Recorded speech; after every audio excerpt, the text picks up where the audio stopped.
যারা আমার এই ভিডিওটা দেখতেছেন, বিশেষ করে আমার ইচ্ছে হচ্ছে ভারতে আমার যে সকল বন্ধুরা আছেন তারা যাতে এই ভিডিওটা দেখেন। মূলত তাদের উদ্দেশ্যে এই ভিডিওটা তৈরি করা। প্রথমে বলে নেই যে আমার নাম রাশেদ আলম। আমি বাংলাদেশ থেকে বলছি। তাই আমাকে প্রথমেই আপনারা মাদ্রাসা ছাপ বা মৌলবাদী বা কট্টর মুসলিম চিন্তাভাবনার মানুষ এইসব ভাবিয়েন না। আমি আমার লেখায়, কথা বলায়, আমার বেড়ে উঠায় আমি সব সময় মাদ্রাসা শিক্ষা ব্যবস্থা অথবা কোনো ধর্মকেন্দ্রিক শিক্ষা ব্যবস্থা, ইভেন হিন্দুদের আশ্রমের বা বৌদ্ধদের বিহারের মধ্যে যে আশ্রমগুলো আছে সেখানে শিক্ষা ব্যবস্থা, মোট কথা ধর্মকেন্দ্রিক সকল শিক্ষা ব্যবস্থার আমি সবসময় বিপক্ষে অবস্থান নিচ্ছি। কারণ এইসব শিক্ষা ব্যবস্থা হয়তো ওই সুনির্দিষ্ট ধর্মের প্রতি আকৃষ্ট তৈরি করে, তার থেকে বেশি সমস্যা তৈরি করে সেটা হচ্ছে বাস্তবতা বিবর্জিত একটা জ্ঞান তৈরি করে এবং অন্য ধর্মের প্রতি একটা বিদ্বেষ তৈরি করে। এটা আমি সবসময় মনে করি এবং আরও নেতিবাচক প্রভাব ফেলে দেশ, রাষ্ট্র, সমাজে। সেজন্য আমি সবসময় এইসব শিক্ষা ব্যবস্থার বিপক্ষে অবস্থান নিয়েছি। ধর্মটা হোক ব্যক্তিগত, ঘরের মধ্যে নিজের মধ্যে নিজেই ধর্মটা পালন করুক, এটা আমি মনে করি। অবশ্যই এটাও ঠিক, ধার্মিক সকল ধর্মের মানুষকেও আমি সম্মান করি। আমি কেন ভারতীয়দের জন্য এই ভিডিওটা তৈরি করতেছি আমার বন্ধুদের জন্য, সেটা হচ্ছে প্রথমে বলি যে আমাদের যে মুসলমান, এই সারা বিশ্বে আমাদের মুসলমানদের বিষয়ে এখন কিন্তু একটা চরম নেতিবাচক প্রভাব তৈরি হয়েছে। মানে আমরা যখন কোনো অন্য একটা দেশে যাই, ইমিগ্রেশন ক্রস করি, তখন যখন দেখে আমার নাম রাশেদ আলম, তখন অন্যদের তুলনায় একটু বেশি চেকিংয়ে পড়ি, আমাদের প্রতি একটা সন্দেহ দৃষ্টিতে তাকায়। তো এইটা আসলে তৈরি করা হয়েছে কীভাবে জানেন? খুব সুনির্দিষ্ট টার্গেট করে তৈরি করা হয়েছে।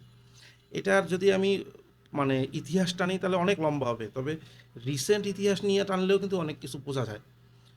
আমি তার আগে আপনাদেরকে বলে নেই, আমার কোনো কথাকে আপনারা অবশ্যই বিশ্বাস করবেন না, বরঞ্চ আমার এই কথাগুলোকে অবিশ্বাস করে এগুলো নিয়ে একটু ঘাটাঘাটি করবেন। তাহলে নিজের মধ্যে একটা এনরিচমেন্ট তৈরি হবে নলেজের, যে হ্যাঁ বিষয়গুলো এরকম।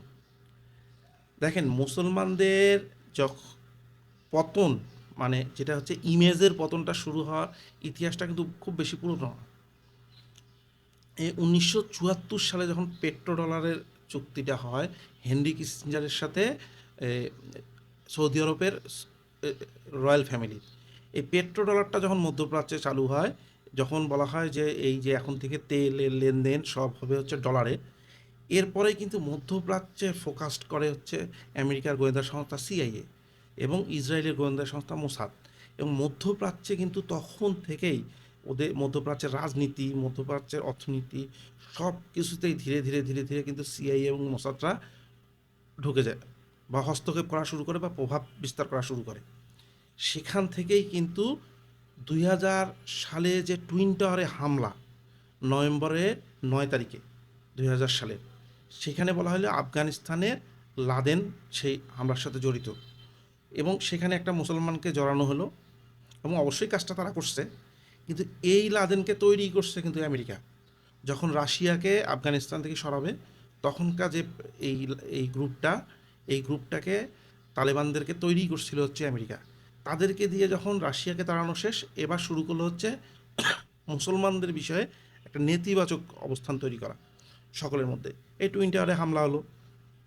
তারপরে দেখেন আস্তে আস্তে কীভাবে নিচ্ছে বিষয়টাকে। মধ্যপ্রাচ্যে যে 2004 সালে হঠাৎ করে আইএসের উত্থান, এই আইএসটা হচ্ছে জঙ্গি সংগঠন, মুসলিম সুন্নিদের দায়েশ বলা হয় যাদেরকে। 2004 সাল থেকে 2006 সাল পর্যন্ত জর্দানের জঙ্গি নেতা আবু মুসাব আল জারউদ, তাকে দিয়ে আল কায়দা ইন ইরাক নামের একটা সংগঠন দরকার হয়, AQI, আল কায়দা ইন ইরাক গঠন করা হয়। 2006 সালে কিন্তু জারুইকে নিহত হয়। এরপরে সংগঠনটা হচ্ছে ইসলামিক স্টেট ইন ইরাক নামে আবার আসে, যেটা হচ্ছে ISI, Islamic state in Iraq. এটাকে কিন্তু দেখেন, একটা সংগঠন তৈরি করা এবং এরকম অস্ত্র জোগাড় করা, এটার জন্য তো অর্থ দরকার হয়, বিশাল অঙ্কের অর্থ দরকার হয়। এই অর্থের যোগানটা কে দিছে? এই অর্থের যোগানটা মূলত দিছে হচ্ছে কিন্তু সরাসরি সিআইএ দেয়নি বা মোসাদ দেয়নি। এটা দিছে হচ্ছে মধ্যপ্রাচ্যের যেসব সুলতান ফ্যামিলিগুলো আছে, রয়্যাল ফ্যামিলিগুলো আছে, তাদের থেকে কিন্তু অর্থায়ন হয়েছে এই আইএসকে। এবং এটা করাইছে কিন্তু সিআইএ এবং মোসাদ। কারণ ডাইরেক্ট সিআইএ মোসাদ করতে পারবে না, তাতে আবার এখানে যে ধর্মটার আবেগ ঢুকাইতে হবে। সেখান থেকে কিন্তু আবার সিরিয়ার গৃহযুদ্ধ দেখলেন 2011 সাল থেকে 2013 সালে। সেখানে কিন্তু চরম অরাজকতা তৈরি হলো এবং গণহত্যা চলল শিয়া সুন্নির মধ্যে। এবং একটা সময় এসে কিন্তু যে 2014 সালে এসে যে ইরাকের মসুল দখল করলো শহরটা, তখন তোলপাড় শুরু হয়ে গেল। এই যে সবগুলো আমি বললাম, এই বিষয়গুলোতে কিন্তু এই যে জো ক্যান কয়দিন আগে যে পদত্যাগ করলো আমেরিকার কাউন্টার টেরিজমের প্রধান, তিনি কিন্তু 10 দিন আগেই এই পদত্যাগপত্রের মধ্যেই উল্লেখ করছে যে এই সব ঘটনার সাথে সরাসরি আমেরিকা জড়িত এবং ইসরায়েল জড়িত। এই ঘটনাগুলো কেন বলতেছি ভারতীয় ভাইয়া আপনাদেরকে বা বন্ধুদেরকে, তার কারণ কি জানেন? এই সব ঘটনার পরেই কিন্তু মুসলমানদের যে ইমেজ পুরা বিশ্বে, সেই ইমেজটা কিন্তু সম্পূর্ণ ডাউন হয়ে গেছে। ওই যে বললাম, আমরা এখন ইমিগ্রেশন ক্রস করতে গেলেও আমাদেরকে সন্দেহের চোখে তাকানো হয়। এইটা কিন্তু একটা বড় বিপদ। এখন আসি, এটা আমি কেন বলতেছি দেখেন, আবার আরেকটা ব্যাক স্টোরিতে যাই। সেটা হচ্ছে, আপনারা অনেকে হয়তো পড়ছেন ট্রেন টু পাকিস্তান, খুশবন্ত সিংয়ের একটা বই ছিল, বিখ্যাত একটা বই, ট্রেন টু পাকিস্তান। 47-এ যখন ভারত ভাগ হইল, পাকিস্তান এবং পূর্ব পাকিস্তান হচ্ছে একটা রাষ্ট্র, আর হচ্ছে ভারত একটা রাষ্ট্র। সেই সময় যে ট্রেনগুলো ভারত থেকে যেসব মুসলমান পাকিস্তানে যাচ্ছিল ট্রেনে, এবং পাকিস্তান থেকে যেসব হিন্দু পরিবার ভারতে আসতেছিল, এর উপর বেস করেই কিন্তু ট্রেন টু পাকিস্তান। বাস্তবতা দেখা গেছে এইসব ট্রেনে, যেই ট্রেনটায় মুসলমানরা পাকিস্তানে যাচ্ছে, সেই ট্রেনটা যখন পাকিস্তানে পৌঁছাইছে, দেখা গেছে পুরো ট্রেনের মধ্যে 2-3 হাজার লাশ। এই ট্রেনগুলো মাঝপথে থামায় এই মুসলমানদেরকে হত্যা করা হয়েছে। ঠিক একই ঘটনা হচ্ছে পাকিস্তান থেকে যখন আসছে হচ্ছে ভারতে, সেখানেও কিন্তু দেখা গেছে হিন্দুদের হাজার হাজার লাশ। এবং এইখানে ব্রিটিশরা কিন্তু নীরব ভূমিকা পালন করছে ওই সময়। ব্রিটিশরা মূলত তাদের এই এই এই আমাদের উপমহাদেশ থেকে যখন চলে যায়, তারও 50 বছর, যখন ব্রিটিশদের পতনের শুরুটা হয়, লাস্ট 50 ইয়ার্স কিন্তু ব্রিটিশরা এই আমাদের উপমহাদেশে শাসন করছে, মূলত মুসলমান এবং হিন্দুদের দাঙ্গাটাকে উত্থান করে। মানে যেহেতু এই অঞ্চলে মুসলমান এবং হিন্দু সংখ্যাগরিষ্ঠ দুইটা অংশ, তাদের মধ্যে সংঘাত যদি লেগে থাকে, তাহলে ব্রিটিশ বিরোধী আন্দোলনটা স্লো ডাউন হয়। সেই পলিটিক্সটাকেই করতেছিল, এবং সর্বশেষ ক্ষতটা তৈরি করে দেওয়া যায় কিন্তু 47 সালের দেশভাগের সময়, এই হিন্দু এবং মুসলিম দুই পাশেরই দুই পক্ষকে উস্কায় দিয়ে গণহত্যা তৈরি করে। দেখেন, পাকিস্তান এবং ভারতের যে সীমান্তে এই যে এখন পর্যন্ত, এই 47 থেকে এখন পর্যন্ত যে জঙ্গি তৎপরতা হয়, কাশ্মীর থেকে যেসব হিন্দু পণ্ডিতদেরকে নির্মমভাবে হত্যা করা হয়েছে বা তাদেরকে তাড়ায় দেওয়া হয়েছে, এই সব ঘটনাতে তো অর্থেরও বিষয় দরকার, ঠিক না? এই অর্থের যোগানটা কে দেয়? পাকিস্তান নিজে কিন্তু একটা দরিদ্র দেশ, তাদের নিজেদের অর্থনীতি অনেক ছোট, তাদের কিন্তু এরকম জঙ্গি পৃষ্ঠপোষকতা করা এটা কিন্তু সম্ভব না। এই পাকিস্তানকে টাকাটা দেয় কে? দেখবেন পাকিস্তান যা কিছু করুক, সব সময় পাকিস্তানের পাশে আমেরিকা থাকছে। আমেরিকা তো মুসলিম দেশ না, তাহলে মুসলিম জঙ্গিদেরকে অর্থায়ন করে কেন? অর্থায়ন করে কারণ এই ভারতকে অস্থির করতে হবে তাদের, এবং ভারত অস্থির হবে, ভারতের হিন্দুরা অস্থির হবে, প্লাস পাকিস্তানের যে মৌলবাদী বা মুসলমানরা আছে তারাও অস্থির হবে। এই সংঘাতটা কিন্তু লাগায় রাখে, এটা আপনারাও জানেন। পাকিস্তানের জঙ্গিদেরকে টাকা দেয় কে? এই প্রশ্নটাই সবচেয়ে বড়, কারণ পাকিস্তানের অর্থনীতি কিন্তু খুবই ভঙ্গুর। পাকিস্তানের সাধারণ জনগণের মৌলিক চাহিদাই পাকিস্তান কিন্তু ফুলফিল করতে পারে না। আরেকটা জিনিস দেখেন, এই 47-এর পর থেকেই পাকিস্তানকে অধিকাংশ সময় শাসন করছে হচ্ছে সামরিক সরকার। এই সামরিক সরকার যখন পাকিস্তানে থাকে, তখন কিন্তু তার গণতন্ত্র নিয়ে আমেরিকা কথা বলে না, ইউরোপ কথা বলে না। কেন বলে না? বলা হয় যে পৃথিবীর সব দেশের সেনাবাহিনী থাকে, আর একমাত্র পাকিস্তান যার সেনাবাহিনীর একটা দেশ আছে। পাকিস্তানের রাজনীতিটিকে কখনোই স্টেবল করতে দেয় না হচ্ছে এই সিআইএ এবং মোসাদ। কারণ কি? পাকিস্তান ওই অঞ্চলে যদি একটা মৌলবাদী দেশ হিসেবে উত্থান হয়, তাহলে কিন্তু ভারতে ইম্প্যাক্ট পড়বে। ভারতে যেহেতু সংখ্যাগরিষ্ঠ হিন্দু, তারা সেটার প্রতিবাদ করবে, মানে এই অঞ্চলটা অস্থির থাকবে, এই অঞ্চল কখনো উন্নত হবে না। এই অঞ্চলের মুসলমানরা এবং হিন্দুরা সবসময় গোঁড়া হবে, এবং একজন আরেকজনকে মারার চেষ্টা করবে, একজন আরেকজনকে হত্যা করার চেষ্টা করবে ধর্মের নামে। এই জিনিসটা কিন্তু তৈরি করতেছে। এখন আসেন বিজেপির রাজনীতি। 2014 সালের পরে বিজেপির রাজনীতিটাকে একটু চিন্তা করেন তো। তারা তো ক্ষমতায় আছে। এই বিজেপি কিন্তু যখন 47-এর আগে ব্রিটিশ হাটাও আন্দোলন, এই ব্রিটিশ হাটাও আন্দোলনে কিন্তু সব সময় বিজেপির তৎকালীন নেতারা সরাসরি ঘোষণা দিত তারা ব্রিটিশদের পক্ষে, তারা ব্রিটিশের শাসনের পক্ষে পক্ষে ছিল। সেই বিজেপি এখন ক্ষমতায়। আপনাদেরকে আরেকটা বইয়ের রেফারেন্স দিই, সেটা হচ্ছে ঋষি মনু কর্তৃক যে সংকলন একটা বই আছে, এটা হচ্ছে মনুস্মৃতি। মনুস্মৃতি বইটা পড়বেন। মনুস্মৃতি কিন্তু বাংলা, ইংরাজি, হিন্দি সব ভাষাতে আসে। মনুস্মৃতি বইটা হচ্ছে ঋষি মনু কর্তৃক একটা প্রাচীন একটা গ্রন্থ, যেটা হচ্ছে এই সনাতন ধর্মের উপর বেস করে তৈরি করা। এই বইটা কিন্তু বিজেপির গোয়ালকার আছে যে, তার বাউন্স অফ থটসের কিন্তু এই বইয়ের অনেক সুনাম করছে এবং এই বইয়ের অনেকগুলো আইন কানুনকে সে সমর্থন করে। আরএসএস কিন্তু এই বইটাকে ধারণ করে মানসিকভাবে, আদর্শিকভাবে। এই মনুস্মৃতি বইটা পড়লে দেখবেন যে কি কুৎসিত কিছু বিষয় আছে মানবাধিকারের বিরুদ্ধে। একদম ব্রাহ্মণকে একদম সুপরিটি করা হয়েছে, ব্রাহ্মণবাদে বাকি সব গোত্রকে, বর্ণকে ধূলিসাৎ মানে একদম অবদমিত করা হয়েছে। এই আরএসএস এখন শাসন করতেছে হচ্ছে ভারতকে। এই যে আরএসএস এর এই ল্যাকিংসগুলো আছে, এই ল্যাকিংসগুলোর মধ্যে অন্যতম প্রধান যে অংশটা বার হয় সেটা হচ্ছে অন্ধ ধর্ম এবং নিচু গোত্রেরকে শাসন করা এবং মুসলিম বিদ্বেষ। এই বিষয়গুলোকে পুজো করে কিন্তু ইসরায়েলের সাথে বিজেপির এখন দারুণ সম্পর্ক। ইসরায়েলের সাথে বিজেপির কিন্তু এখন দারুণ সম্পর্ক, যেখানে ইসরায়েল এমন একটা দেশ, এত ছোট তাদের অর্থনীতি, তাদের এমন কিছু নাই যে ভারতের মতো এত বিশাল দেশকে সাহায্য করবে। ভারতের কিন্তু মানে এমন কিছু নাই যে ইসরায়েল থেকে নিতে হবে। তবুও দেখবেন বিজেপির সাথে ইসরায়েলের এত ভালো সম্পর্ক। অথচ এই বিজেপি কিন্তু দ্বিতীয় বিশ্বযুদ্ধের সময় হিটলারের পক্ষ ছিল। তারা কিন্তু ওপেন বলতো যে আমরা হিটলারের পক্ষে, জার্মানের পক্ষে। তো যেই হিটলার এই ইসরায়েলের ইহুদিদের গণহত্যা চালাইছে, সেই ইসরায়েলের সাথে আবার বিজেপির এখন খুব ভালো সম্পর্ক। এই সম্পর্কটা কিন্তু বিজেপির না, এটা হচ্ছে ইসরায়েলের মোসাদ এই সম্পর্ক তৈরি করাচ্ছে। কেন করাচ্ছে? কারণ এই অঞ্চলটাকে অস্থির করতে হবে। ভারতের প্রধান সব নেতারা কিন্তু অ্যাপেস্টিন ফাইলে তাদের বর্তমান বিজেপির যে নেতা মোদি থেকে শুরু করে জ্বালানি মন্ত্রী যে ভারতের, তার নাম সহ ভারতের প্রভাবশালী ব্যবসায়ী বেশ কয়েকজনের অ্যাপেস্টিন ফাইলে নাম আসছে। এবং এই নামগুলা আসার পিছনে কিন্তু একটা কারণ আছে, সেটা হচ্ছে হানি ট্র্যাপ বলে একটা কথা আছে। এখন কিন্তু ভারতের গণমাধ্যম, ভারতের বিশেষজ্ঞরা এবং আন্তর্জাতিক অনেক বিশেষজ্ঞ মনে করে যে মোদি বা বিজেপির অনেক নেতাই হচ্ছে মোসাদের কাছে কম্প্রোমাইজড।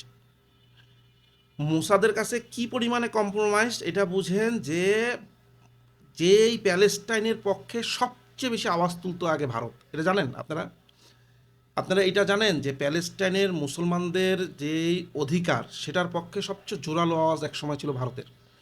প্যালেস্টাইনের উপর যে অত্যাচার হইতো, সেখানে সাহায্য, আর্থিক সাহায্য, চিকিৎসা সাহায্য, এগুলো সবচেয়ে বেশি করতো এক সময় ভারত। তখন সারা বিশ্বে কিন্তু ভারতের একটা আলাদা একটা অবস্থান ছিল, মানবিক রাষ্ট্র হিসাবে একটা অবস্থান ছিল। সেই ভারত 2014 সালের পরে এসে আস্তে আস্তে আস্তে ইসরায়েলের পক্ষে আসলো। কারণ কেন? এখন কিন্তু এতটাই নির্লজ্জভাবে মোদী সরকার পক্ষে যে ইসরায়েলে যে সে বলতেছে যে আপনাদের ভারতের ফাদারল্যান্ড হচ্ছে ইসরায়েল আর মাদারল্যান্ড হচ্ছে ইন্ডিয়া। ভারতের পার্লামেন্টে একজন সাংসদ বলছে যে সনাতন ধর্মের বা হিন্দুদের বাবা কিভাবে ইহুদি হইতে পারে। এইগুলো হচ্ছে প্রভাব, এই মোসাদের প্রভাব। মোসাদ কিন্তু মারাত্মকভাবে প্রভাবিত করতেছে বিজেপিকে ক্ষমতায় থেকে এবং মুসলিম বিদ্বেষ তৈরি করে। কারণ এই অঞ্চলে যদি মুসলমান এবং হিন্দুদের সংঘাত হয়, তাহলে কিন্তু এই অঞ্চলের উন্নয়ন হবে না।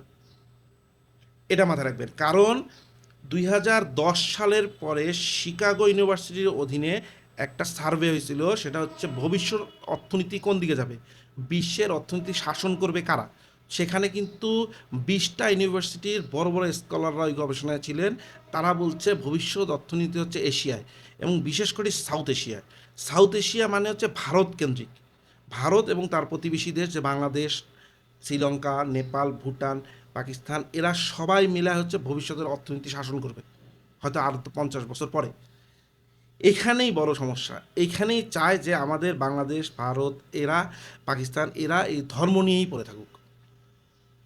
দেখেন, আপনারা অস্বীকার করবেন না, গত 3-4 বছরে আন্তর্জাতিক মিডিয়া একটু ভালো করে ঘাটেন, ওখানে দেখবেন খুব স্পেসিফিকভাবে হিন্দু বিদ্বেষ তৈরি করা হচ্ছে, যে হিন্দুদের বিপক্ষে নিউজ আসতেছে। এই নিউজটা করতেছে মূলত ভারতকে আইসোলেটেড করার জন্য। এখন আপনারা অস্বীকার করতে পারেন না, কূটনৈতিকভাবেও ভারত অনেকটা আইসোলেটেড। এটা কিন্তু টেকনিক্যালি করা হচ্ছে এবং এটা মোসাদ এবং সিআইএ করাচ্ছে।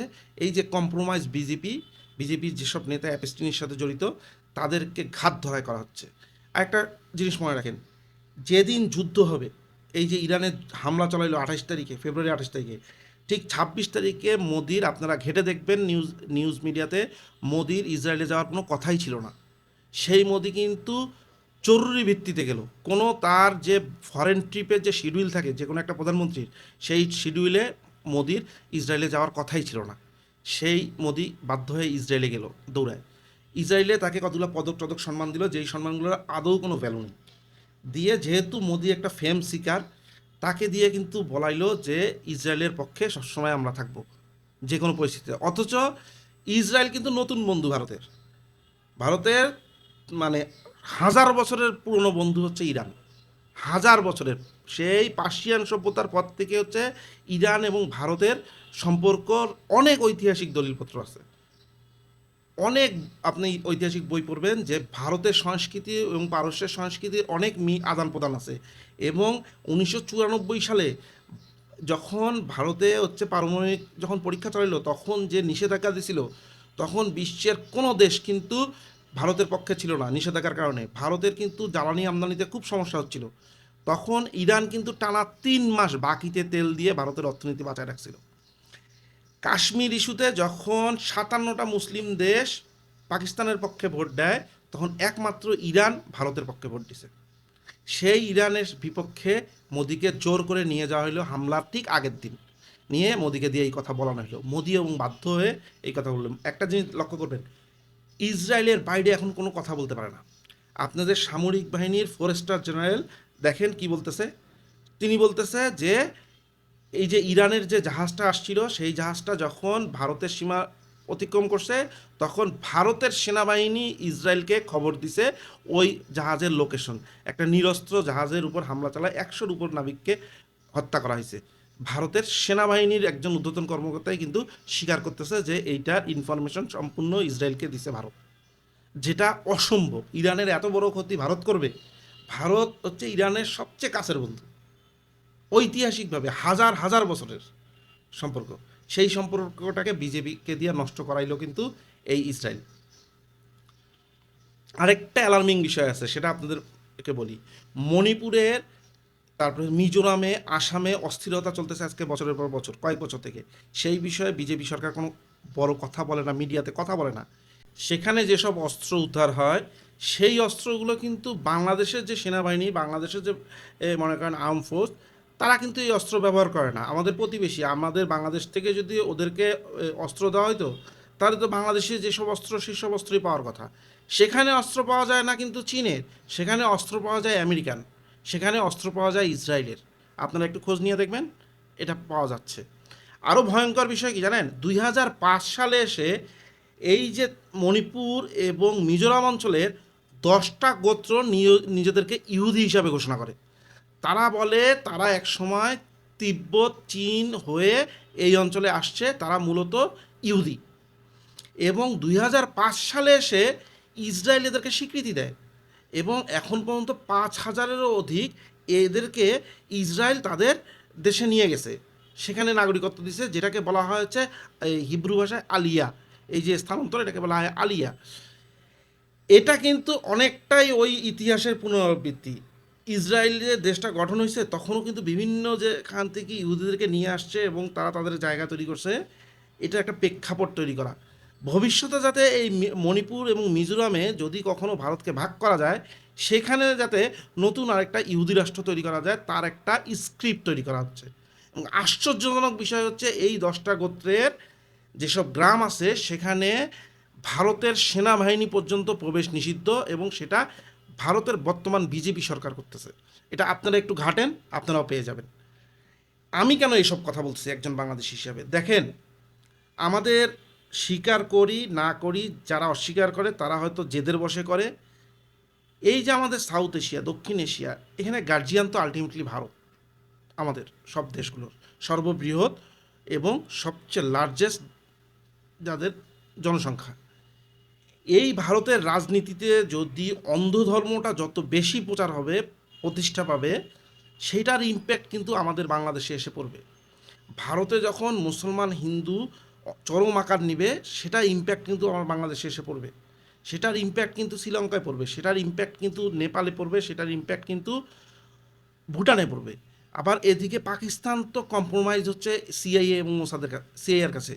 এখন ভারতের বিজেপি যদি মোসাদের কাছে কম্প্রোমাইজড হয়, সেই ক্ষেত্রে যে মুসলমান হিন্দু যে সংঘাতটা তৈরি হবে এবং যেভাবে বিজেপি একদম অন্ধ ধর্ম প্রতিষ্ঠা করতেছে, সেগুলোর প্রভাব কিন্তু বাংলাদেশে এসে পড়ে।